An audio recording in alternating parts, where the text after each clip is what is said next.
মদ্যপান, জুয়া, অশ্লীলতা কোনো কিছু কি ইসলামে জায়েজ আছে?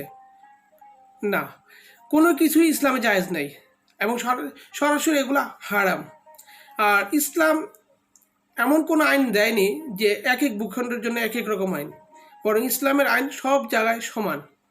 তো প্রশ্ন হইতেছে যে আরব বিশ্ব, দুবাই, কাতার, ওমান, সৌদি আরব, বাহরাইন, কাতার, কুয়েত সহ দুবাই যে গলফের কান্ট্রিগুলো আছে সবগুলা, তাদের এখানে আপনি চাইলেই, আপনার যদি সম্পদ থাকে, আপনি চাইলেই আপনার যা মনে চায়, আপনার মদ পান থেকে শুরু করে অশ্লীলতা যা চায় তাই পালন করতে পারবেন। এবং এই কাজগুলা আমাদের সুন্নি এলাকাগুলায়, সুন্নি অধ্যুষিত আরব বিশ্বের মধ্যে ম্যাক্সিমাম জায়গায় আছে।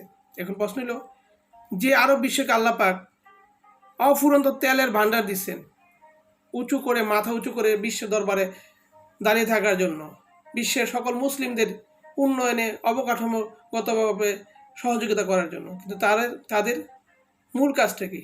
তাদের নিজস্ব শক্তি, নিজস্ব আধিপত্যবাদ? না, তাও না। তারা শুধু ভোগ বিলাস ও অশ্লীলতায় ব্যস্ত।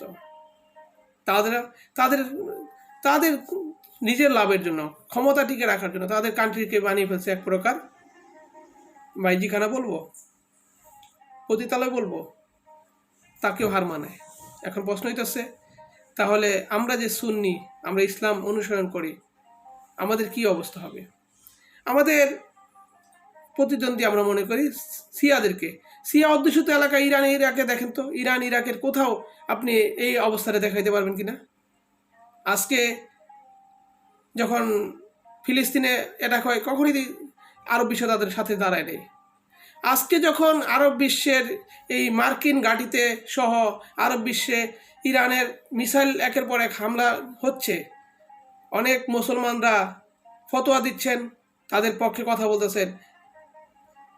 তারা যেটাকে হালালকে হারাম এবং হারামকে হালাল করে রাখছে, আমরা কি তাদের সাথে একমত হতে পারবো? বরং তারা তাদের নিজেদের ধ্বংস নিজেরা টেনে আনছে।